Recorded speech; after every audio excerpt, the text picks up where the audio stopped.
L'assistante sociale tendit le dossier à Michael avec des mains tremblantes. « Monsieur Peterson, je dois vous avertir à propos de celle-ci.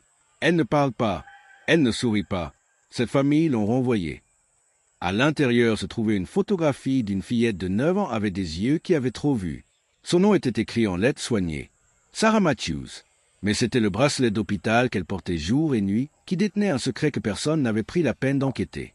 Un secret qui allait briser tout ce que Michael pensait savoir sur son propre passé. Michael Peterson était un conseiller d'orientation de 54 ans qui ne s'était jamais marié, n'avait jamais eu d'enfant. Il vivait seul dans une maison de 3 chambres sur la rue Elm, une maison qui résonnait de silence et de pièces inutilisées. Ses collègues lui demandaient souvent pourquoi il ne sortait pas avec quelqu'un, pourquoi il semblait satisfait de la solitude. La vérité était compliquée. Il y a 25 ans, il avait fait un choix qui le hantait encore, un choix qu'il avait enfoui profondément là où personne ne pouvait le trouver. Il était connu comme celui qui était stable, celui sur qui on pouvait compter. Les étudiants lui confiaient leurs secrets. Les enseignants respectaient sa sagesse calme. Mais à l'intérieur, Michael portait un poids qui ne se levait jamais. Chaque matin, il préparait du café pour une personne. Chaque soir, il dînait seul. Son réfrigérateur contenait une seule photographie, jaunie par le temps, d'une jeune femme aux yeux bienveillants. Il ne parlait jamais d'elle. Plus maintenant.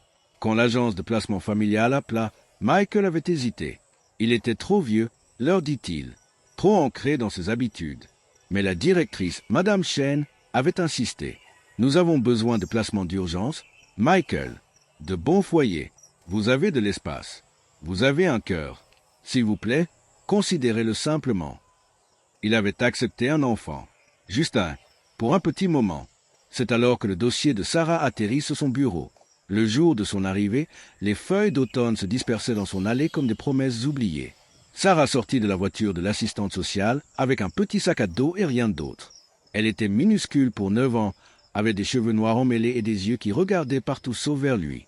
À son poignet gauche, elle portait un bracelet d'hôpital délavé, du genre qu'on vous donne quand vous êtes admis. Mais celui-ci semblait vieux, usé par des mois ou peut-être des années de port constant. « Sarah, voici M. Peterson, » dit doucement l'assistante sociale. « Il va prendre soin de toi pendant un moment. » La fillette ne dit rien. Elle ne hocha même pas la tête. Michael s'agenouilla à son niveau, quelque chose qu'il avait appris après des années de travail avec des étudiants en difficulté. « Bonjour, Sarah. Je sais que c'est effrayant, mais tu es en sécurité ici. Je te promets que tu es en sécurité. » Ses yeux se posèrent sur son visage juste un instant, puis se détournèrent. Ce soir-là, Michael prépara des spaghettis, le plat préféré de Sarah selon son dossier. Elle s'assit à la table de la cuisine, silencieuse et immobile comme une statue. Elle mangea 3 bouchées, puis elle demanda, dans un murmure si doux qu'il faillit le manquer, « Quand allez-vous me renvoyer ?» La gorge de Michael se serra. « Je ne prévois pas de t'envoyer quelque part, ma chérie. » Ils disent tout ça. Sa voix était creuse, vide, puis il change d'avis. Comment convaincre un enfant que cette fois sera différente? Comment prouver l'amour à quelqu'un qui a appris que l'amour est temporaire? La première semaine fut brutale. Sarah ne pleurait pas. Elle ne faisait pas de crise. Elle existait simplement, comme un fantôme hantant sa maison. Elle ne touchait rien sans permission. Elle mangeait ce qui lui était donné sans plainte ni préférence. La nuit, Michael pouvait l'entendre à travers les murs, éveillé à des heures étranges, faisant les 100 pas dans sa chambre. Une fois, il la trouva endormie dans le placard au lieu de son lit. « Pourquoi le placard, ma chérie ?» demanda-t-il le lendemain matin. « Les petits espaces sont plus sûrs, » répondit-elle, comme si c'était évident, comme si chaque enfant connaissait cette vérité. Michael commença à remarquer d'autres choses. Sarah tressaillait quand il bougeait trop rapidement. Elle cachait de la nourriture dans le tiroir de sa commode, des crackers et des barres granola enveloppées dans des serviettes. Et elle n'enlevait jamais ce bracelet d'hôpital. Quand il suggéra doucement qu'elle pourrait vouloir l'enlever, elle agrippa son poignet avec une telle panique qu'il recula immédiatement. « C'est bon, tu peux le garder. Je suis désolé d'avoir demandé. » À l'école, les rapports étaient préoccupants. Sarah s'asseyait seule au déjeuner. Elle ne participait pas en classe. Quand un enseignant éleva la voix vers un autre élève, Sarah s'était cachée sous son bureau, tremblante. Le directeur convoqua Michael pour une réunion. « Monsieur Peterson, nous sommes inquiets. A-t-elle été évaluée? A-t-elle besoin de services spécialisés ?» Michael sentit quelque chose de protecteur monter dans sa poitrine. Elle a besoin de temps. Elle a besoin de patience. Elle a vécu dans cette foyer en 2 ans. Ce dont elle a besoin, c'est de quelqu'un qui n'abandonnera pas. Mais en privé, il se demandait s'il était suffisant. Si quelqu'un pouvait atteindre un enfant aussi blessé. La percée arriva un jeudi soir pluvieux. Michael corrigeait des copies à la table de la cuisine quand il entendit un fracas venant de l'étage. Il se précipita pour trouver Sarah debout dans le couloir, entourée de verres brisés d'une photographie encadrée qu'elle avait fait tomber du mur. Elle était figée, la terreur écrite sur son petit visage. « Je suis désolé, je suis désolé, je suis désolé, murmura-t-elle, les mots se déversant comme une prière. « S'il vous plaît, ne me faites pas de mal. Je serai sage, je serai si sage. » Le cœur de Michael se brisa. Il s'agenouilla parmi le verre, ignorant les morceaux, et ouvrit ses bras. « Sarah, c'est bon, c'était un accident. Je ne suis pas en colère. Je ne te ferai jamais de mal. » Elle le fixa. « Vous n'êtes pas en colère ?»« Non, ma chérie, pas même un petit peu. » Quelque chose sur son visage s'effondra. Et puis, pour la première fois, elle pleura. Pas des larmes silencieuses, mais des sanglots profonds et déchirants qui semblaient venir d'un endroit ancien et blessé. Michael la prit dans ses bras, faisant attention au verre, et la tint pendant qu'elle pleurait. Elle pleura pendant 1 heure. Il la tint simplement, se balançant doucement, murmurant qu'elle était en sécurité, qu'elle était désirée, qu'elle était chez elle. Quand les larmes s'arrêtèrent enfin, elle se retira et le regarda avec des yeux rouges et gonflés. « Pourquoi êtes-vous gentil avec moi ?»« Parce que tu mérites la gentillesse. Sarah, chaque enfant mérite la gentillesse. Ma maman a dit que j'étais trop de problèmes. Elle a dit que c'est pour ça qu'elle est partie. » Michael ressentit de la rage envers une femme qu'il n'avait jamais rencontrée. Mais il garda sa voix douce. « Ta maman avait tort. Tu n'es pas un problème. Tu es un cadeau. » Sarah toucha le bracelet d'hôpital à son poignet. « Voulez-vous savoir pourquoi je porte ça ? Seulement si tu veux me le dire. » Elle prit une respiration tremblante. « C'est de quand je suis né. Mon vrai papa me l'a mis, avant qu'il doive me donner. » Sa voix tomba presque à rien. L'assistante sociale a dit qu'il était trop jeune, qu'il ne pouvait pas me garder. Mais elle a dit qu'il a pleuré quand ils m'ont prise. Elle a dit qu'il m'aimait. Le monde de Michael bascula.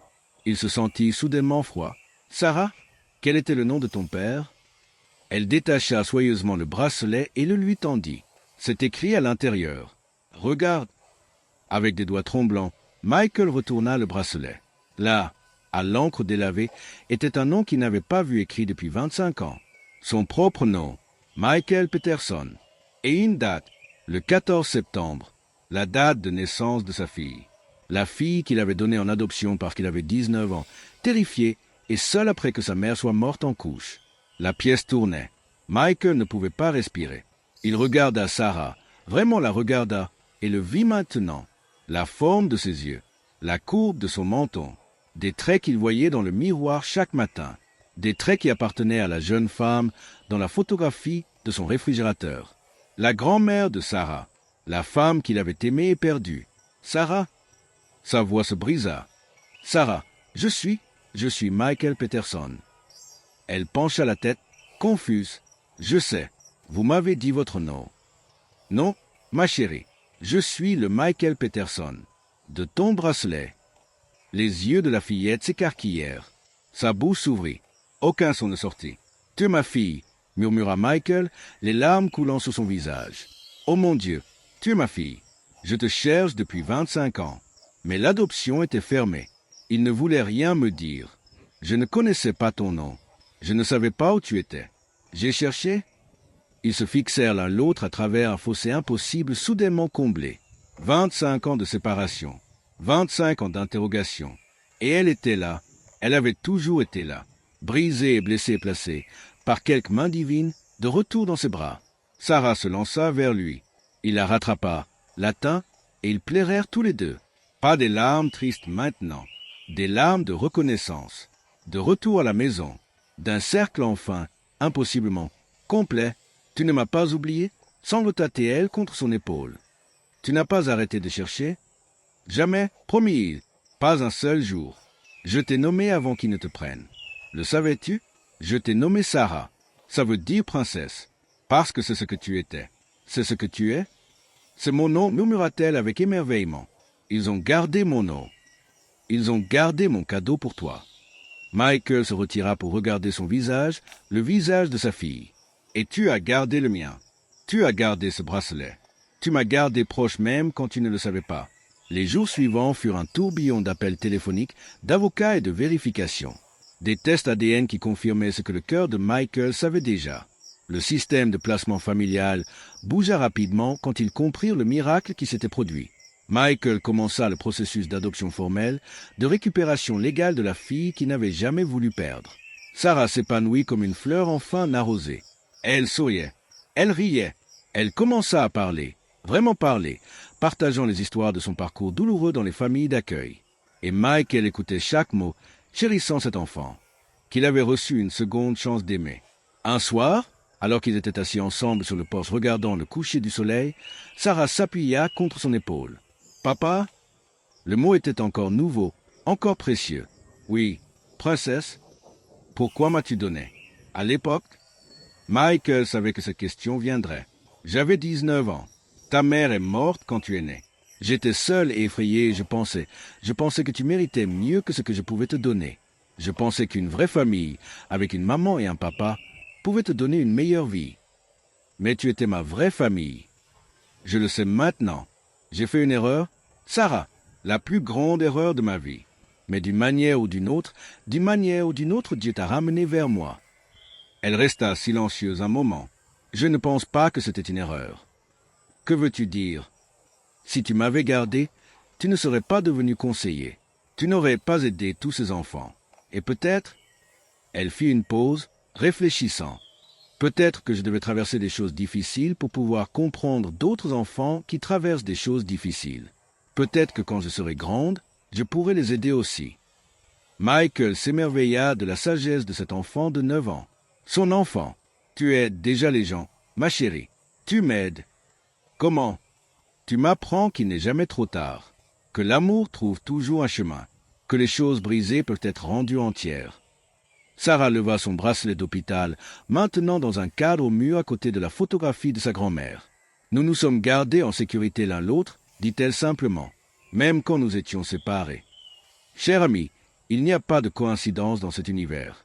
Il n'y a que des rendez-vous que nous ne comprenons pas encore. » Michael pensait qu'il accueillait un enfant brisé. Il récupérait son propre cœur. Combien de fois nous sommes-nous tenus au bord d'un miracle et avons presque tourné les talons? Combien de rendez-vous divins avons-nous manqué parce qu'ils venaient emballés dans un paquet inattendu? Sarah n'était pas brisée. Elle devenait. Et chaque étape douloureuse de son voyage la menait exactement là où elle devait être. De retour vers le Père qui n'a jamais cessé de l'aimer. De retour vers les bras qu'il avait tenus en premier. Si vous portez de la culpabilité à propos du passé, entendez ceci. La rédemption est réelle. Les secondes chances existent. Le Dieu qui compte chaque cheveu sur votre tête peut orchestrer des réunions qui semblent impossibles. Et si vous êtes l'enfant qui se sent oublié, sachez ceci. Quelqu'un vous cherche. Quelqu'un vous a toujours cherché. Vous n'êtes pas abandonné. Vous n'êtes pas seul. Même dans votre vallée la plus sombre, l'amour cherche. Le bracelet que Sarah portait n'était pas juste un morceau de plastique et d'encre. C'était une alliance. Une promesse que ce qui appartient ensemble trouvera son chemin de retour à la maison. Peut-être portez-vous votre propre bracelet aujourd'hui. Un souvenir, un espoir, une prière que vous avez portée pendant des années. Ne l'enlevez pas, n'arrêtez pas de croire. Votre prière exaucée pourrait être plus proche que vous ne le pensez. Parce qu'au final, nous sommes tous juste des enfants perdus cherchant l'endroit où nous appartenons. Et parfois, juste parfois, la maison vient nous chercher. Accrochez-vous à votre espoir. Gardez votre bracelet proche. Votre histoire n'est pas terminée. Le meilleur chapitre est peut-être sur le point de commencer.